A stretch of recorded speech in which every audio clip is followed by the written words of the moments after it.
5:30 or 17:30. Hey guys, on time. We make work down there first, I won't talk about it. So you gotta remind me to come back to it. Who's starting? Brett will. Oh, you forgot. Well, I'll probably forget. Okay, Stan, we have 2 minutes. That 2 minutes. 2 minutes? Yeah, I'm just being lazy. Oh, no, I need Do you want to stand in front of there so it's ready to go when I hit live?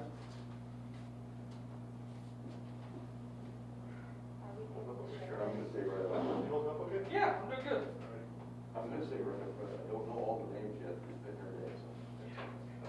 It's hard to try and go. If I go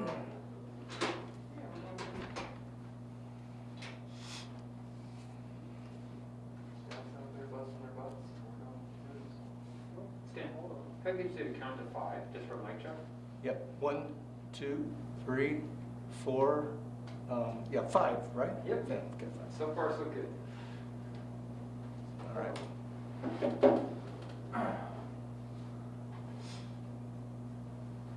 Got 1 minute, but I just lost some.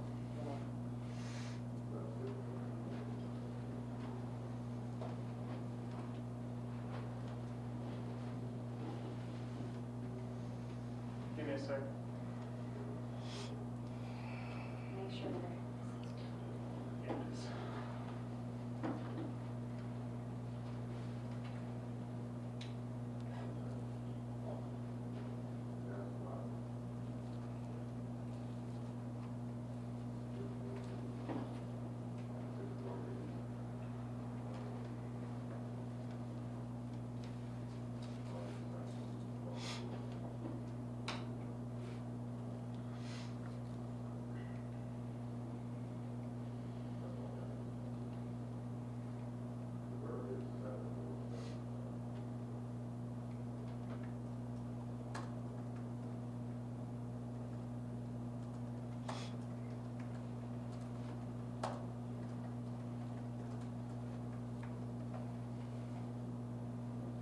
Okay, you ready? Yep. Okay, we are going live. I'll point to you when it's streaming. Okay.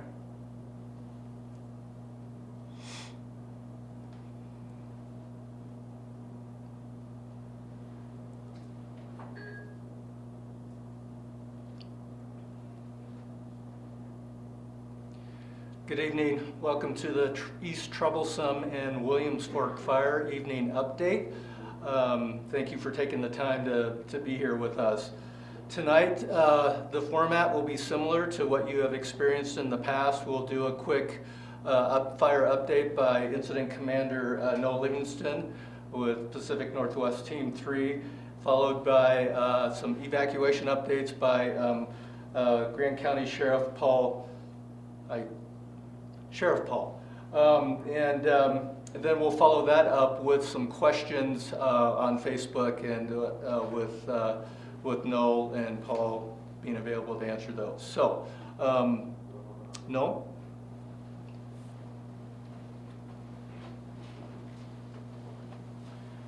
Well, thanks, Dan, and thanks, folks, for joining us. And just for comfort, everybody knows Brett's still the sheriff, so we haven't brought in a new sheriff for you today. So we'll work on that. And kind of speaking of names, I will apologize in advance. My first day on the fire today, so I'm learning the names of your local terrain, the drainages, the roads, and whatnot. So if during the question and answer, I know Brett will help me with that as well, but we'll make sure we get your questions answered. So going around the map, let's start with the East Troublesome Fire. From when we talked to you yesterday afternoon, obviously a significant amount of change, and I don't know if some of you tuned in this morning for our update, but certainly yesterday afternoon and through the night, we saw about 100,000 acres of growth on the fire, and that's really unheard of for a fire in this part of the world in timber. So certainly significant, certainly tragic in a number of areas, and certainly a challenge for both public safety, for the suppression folks, for the emergency services, and for our wildland folks as well. But going around the horn, well, I should finish with the current acreage on the fire is 170,000 acres. That was as of about an hour ago with our latest flight. So I think yesterday afternoon when we talked to you, we were talking somewhere in the 30,000 acre range. We're up to 170,000 acres. So again, about 50,000 acres of additional growth today. That's not all reflected on this map, but I'll show you where that occurred. I'm going to start over in branch 1. We have changed some of the labeling on the map as the fire has grown, certainly, to address that. From branch 1, coming to the south, across the southwest corner, good containment remains there. You can see the black on this map indicating the dozer lines and prepped roads and hand lines that have been burned and held, or where fire has backed down to, or we've been able to go direct. That's still, I'm considering contained. We're not having any problems in that area. When we get down about to the forest boundary, what we're showing is Division R, and I know we've been talking about Division R for some time. Continuing to work dozer line down across in the lighter fuels across the slopes above the river and above Highway 40 to get fire back down into, and I think ultimately we're going to have to get down to the Highway 40 corridor. That's been very active today. We worked on it last night, throughout the night. We worked on it hard today, and I anticipate we'll be working on that again hard tonight. We are also, in conjunction with that, doing some structure protection where structures exist up some of those drainages. That's all been successful to this point.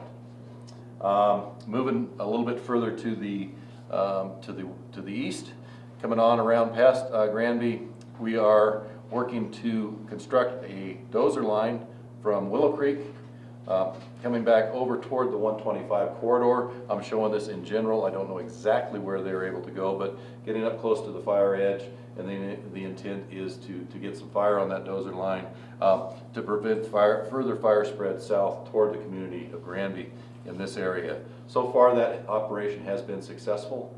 We tried to get retardant in there earlier today, and we're just unable to, given the high winds that we started to experience. That forced us to cease that operation. So that unfortunately we don't have retardant on that line, which would also be advantageous. But the operation is going well at this point.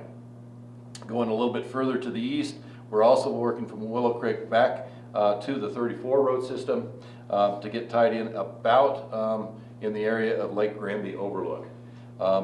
There's some lodgepole in some of that area as well that's been very problematic for us today with spotting and pushing fire lines, but folks are making, last report, making some good progress there. Moving up drainage then, we had the strike teams that have arrived, structure strike teams, at least 2, that we've been starting to insert from the marina, working their way on up toward Grand Lake, doing what they can to protect structures at risk and prep around structures where appropriate, but really focusing primarily on point protection of structures at risk in the areas where we have more structures and as the fire gets down closer to them.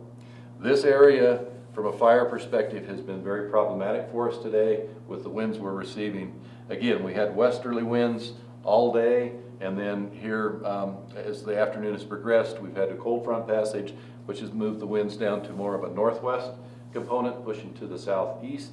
So it's pushing fire right into the areas we're most concerned about immediately. So that's certainly been our focus and our concern and our challenge throughout the day. Moving a little bit further to the east, above Grand Lake, the fire did last night cross the road in and moved into the Rocky Mountain National Park up to, and this shows up to about the natural barriers when you run up to timberline. Unfortunately, and it doesn't show on this map, we did get a spot fire as a result of that over the top of the crest through a fairly significant continuous area of bare ground to Mount Woo, which, if I find it on the map here, is out here. Gives you an idea of how far that's spotted. That got established overnight and this morning, and was and is currently burning up on Mount Woo. That was a significant concern for us this morning. We've been working with the folks in Estes Park on the other side, as well as the incident management team that's on Cameron Peak, to get resources into play as it appeared that this fire was going to move downslope toward Estes Park. Now, the one good side of this cold front that just came through for us was not on this side, but on the other side of the crest. We saw a significant decrease in temperature. As they reported, it got cold and it pulled in moisture off the plains, which I understand is a fairly common phenomenon in this area on the east side of the crest of the Rockies. And that moisture caused the fire to really fall down to the surface and to check itself. So at this point, the fire on the Mount Wu side has checked itself and is not currently actively moving down toward Estes Park as it was earlier in the day. So that's a relief.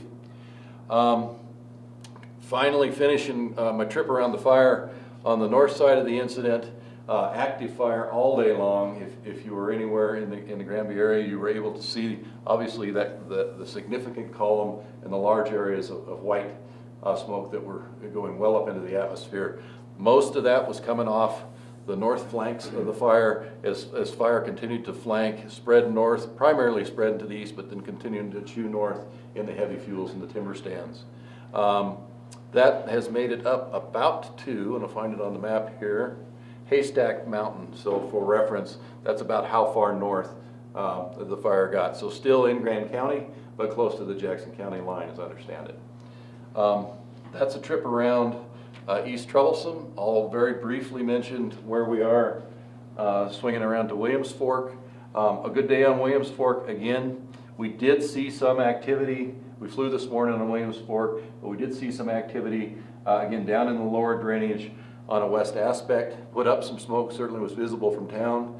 We kept an eye on that. Air Attack was up looking at it. All the operational resources that were in the area, we have folks just there intentionally just to watch that if we need to respond.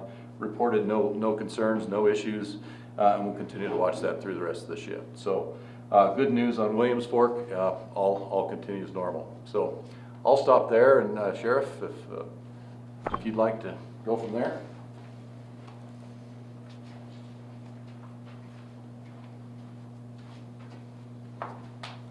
Thank you, sir. Good morning, or good evening, everyone. Grand County Brush, or let me start over. Good evening, Brett Rutland, Grand County Sheriff. It's been a long day, sorry. So, as he talked about, another high activity fire day. Not as bad as yesterday, thank God. Moving into tomorrow, we're still continuing to do plans and assessments into these neighborhoods. That's going to be a long, methodical process. We're getting a lot of questions right now about specific houses, specific locations, specific streets. Really what we're doing today is continuing life safety. We're trying to make sure we keep people out of these areas. As we know, fire is still gained a significant amount today. We still have active fire in that Highway 34 and Highway 125 corridor. And so our deputies are really focusing on life safety efforts. We really need to allow these firefighting efforts to either move on or become stabilized. And we do that in consultation with the team before we actually kind of start the damage assessment process. I know there's a lot of you out there that want to know. I want to know, but we want to allow these firefighters to get in there. And if I put cops in some of these dangerous spots, basically I'm just creating extra work for the fire department while they can be working on protecting other lives and other structures. So we're really trying to allow them to do their process before our process starts. As far as evacuations today, the Granby area, we had discussed a little bit on evac, some on pre-evac, as that winds move to the south. There's a lot of those different zones down in there. I'm not going to go into those specifically tonight, but that southern part of the fire. And so we have a lot of evacuation zones.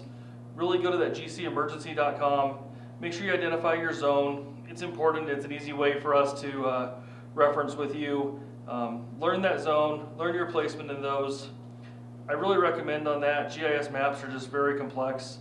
Take the time if you can on a computer or laptop to actually peek at that rather than just your phone. I think you'll get an overall better picture of actually how that map actually happens. But know that those maps are for you. We make them ahead of time, and we do the best we can to make them user-friendly. And we're going to continue that. As this fire continues to move in different directions and under different conditions, we continue to add zones. And those zones are just part of our planning process as we move forward. So learn the zones. That helps you become educated as far as your placement around the fire, and then we can move forward from there. I don't think I actually have much else to add today.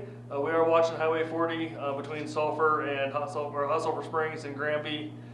Just as that fire kind of works down towards that direction, our deputies are in placement along with State Patrol to make sure that everything is in line while we work that. So I'll pass it back to you, sir. Right. Thanks, Sheriff. Sorry to mess up your name earlier. I apologize for that. It's long totally name. okay. Yeah, and actually, why don't you stay up? There's a couple of questions for you. Sure. First question is, when will notification of structure impacts be available? You sort of answered that question just in your discussion. I did. I understand everybody wants to know. I really do. It's hard, it's terrifying, but we have to allow these firefighters to get in there. There's so much smoke and active fire in that area right now. I can't put deputies in there and focus on those efforts. We got to allow this life safety and this quote firefight to kind of get through us, and then we can work on that here very soon. All right, and then is there power in the town of Grand Lake? So last night when I was up there, the power was turned off. I actually don't have the answer whether power is on or off today. I don't know. So we're not sure, so maybe what we can do is we can confirm that after the meeting, and one of the information officers can post that if we happen to get that information. Okay, thanks. No, a couple questions for you. Sure. The question is what's going on in the town of Grand Lake, and I'm assuming that's around structure protection and what activity our folks are doing in there. So our focus is getting structure protection resources into Grand Lake throughout the day. We've continued to do that as those resources have arrived and become available, working from the marina up toward Grand Lake to do what we can to protect the structures that have not been damaged by fire to this point. Okay. And how and have the National Guard been involved? The governor made the National Guard available to us first thing this morning. We got the word. And to this point, we have not had any Guard resources on scene. However, we have just this afternoon placed an order for some aviation support as well as for some ground resources from a security standpoint and some other things like that. So we're really tickled to hear that resource is available to us, and we'll be putting those folks to work. Great. This is a question I think you have answered at the press briefing, but will the fire connect with Cameron Peak? There's certainly the potential when we looked at where the fire spotted over onto Woo Mountain. When that initially occurred, that was prior to the cold front passage that occurred this afternoon. That was a dry cold front. That fire got very active fairly rapidly once we were able to actually see it, and resulted in some evacuations down slope from the fire. There was and is potential for Cameron Peak to also threaten this area. Cameron Peak, of course, is further to the north, given the alignment of some of the drainages and the wind patterns that may occur. So we're not seeing that happen right now. And that cold front passage, as I mentioned, on the east side of the crest of the Rockies, has actually slowed some of that down with cooler temperatures and higher humidities. So right now, we're not seeing that occurring. It is a potential, and certainly this year has been one of those years where those low potential events seem to be happening with high frequency. And you know, a fire of this size moving this far in October is a very low potential event in terms of what we would expect, and it's occurred. So that I don't want to say it can't happen, but right now it doesn't appear that it's going to. All right, another question to you, Noel, is what is the risk to Grandy Dam and homes in the area? And Sheriff, perhaps you can help me with Granby Dam. Is that down on, where exactly is that? In this area? See on this map here. Kind of right. Down on this end, okay. Yeah, right. Kind of right in here. Okay, so currently we don't have fire that has come across 34 to the south of Lake Granby. And we're working with the two operations I mentioned earlier to check fire spread in this direction in this area. So currently nothing across 34, so nothing threatening immediately this ground further to the east and south of Lake Granby. So that's the good news. We are concerned about fire spread in this area, continuing to try to push to the east southeast with the northwest winds. We're also concerned about fire spread up further to the north in the park, again with those same winds trying to flank down the terrain, moving more to the south and southeast. So, but currently, no immediate threat to the south side of Lake Granby. Right, Noel, the similar question to the will the fire connect with Cameron Peak, and this question is is it possible that some of the fires in Colorado will join to become one complex or a complex of fire or a complex fire? I hesitate to say without thinking about which specific fire we're talking about, but certainly we have seen active fire growth on a number of the large fires in Colorado. On the other hand, some of the other fires across the state, we're seeing some good progress being made over the last week or so. Today was a very trying day for us, as well as for a number of other fires with the cold front passage.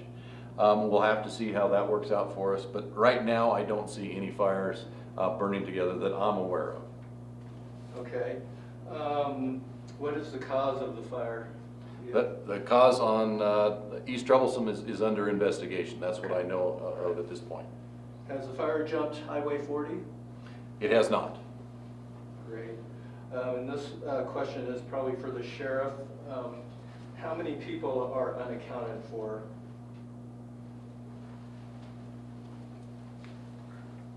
So right now we have probably 5 or so on our list.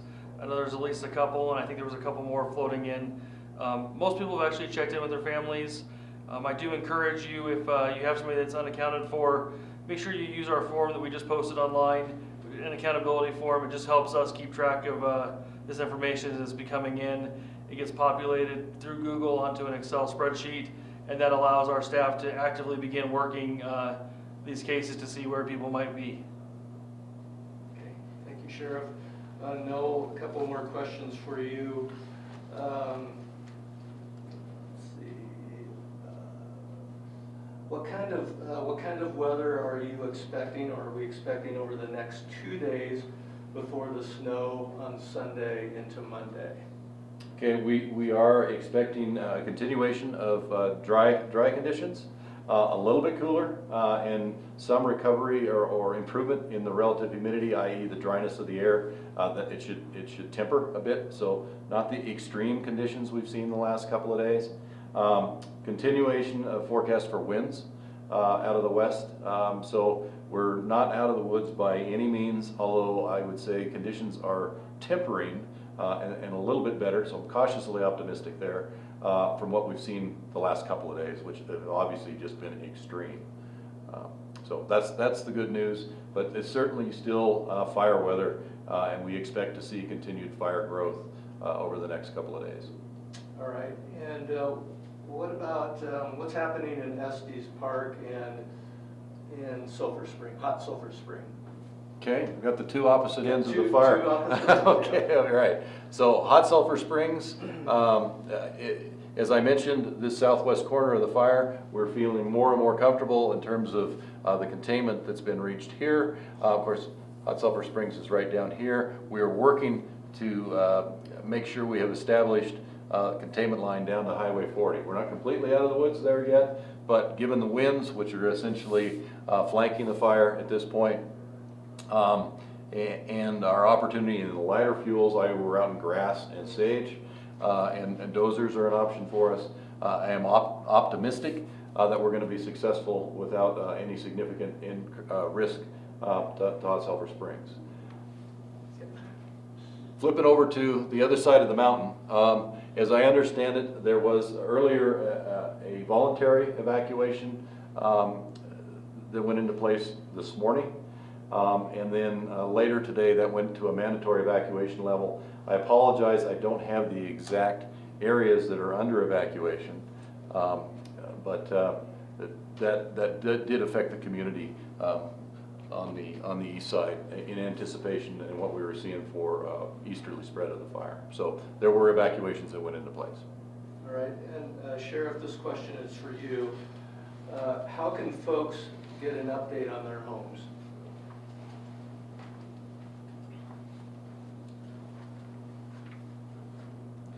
So here in the next 24 hours or so, by tomorrow, we'll create a hotline that will allow you to leave your information as far as where your concerns are. And that kind of just gives us your contact information on one piece of paper that lets us contact you should the need arise. There's a lot of homes in this area. There's going to be a lot of assessments that's going to take place. It's a long, drawn-out process. It's not super easy.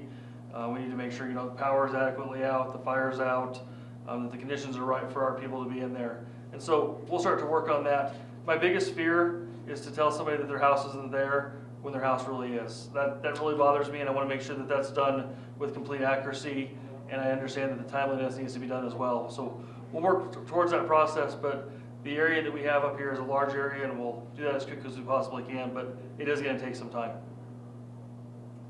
Thank you.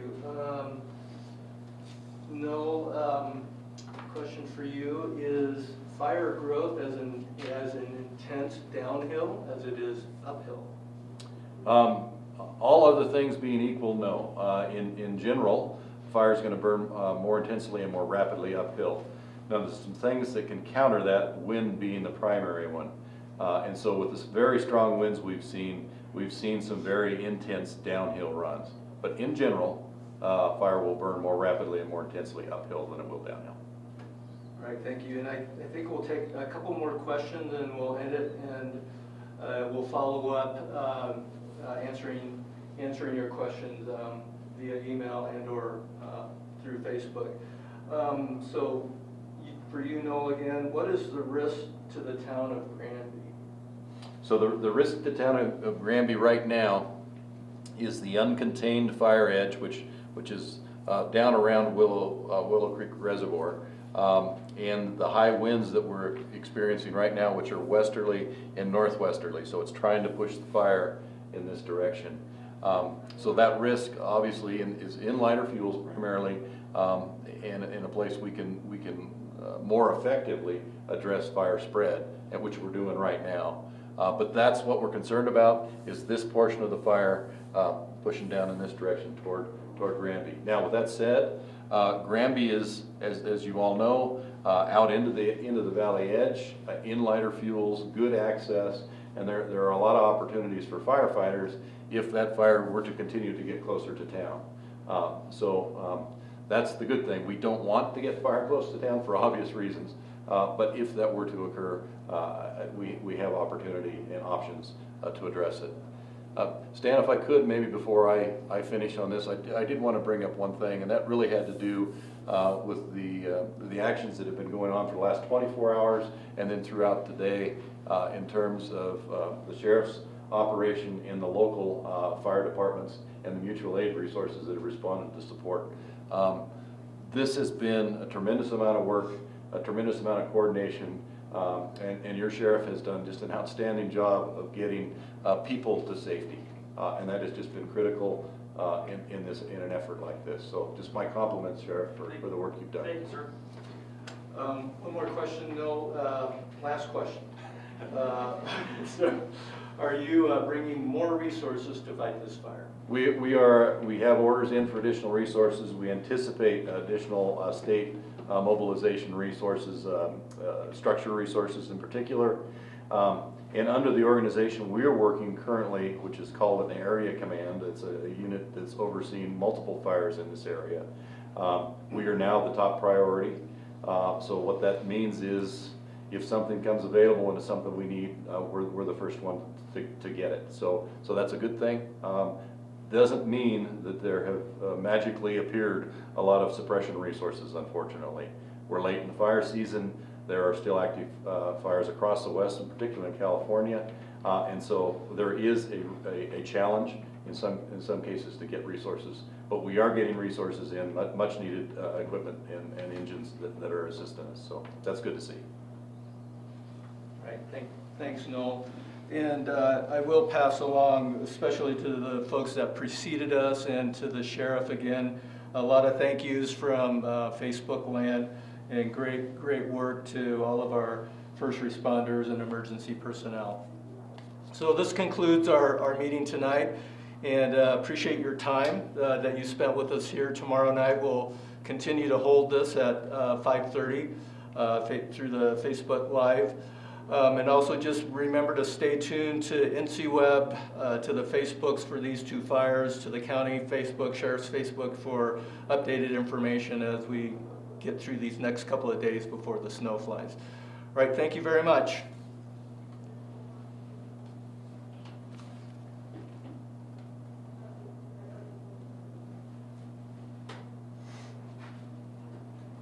Thank you. I'm done.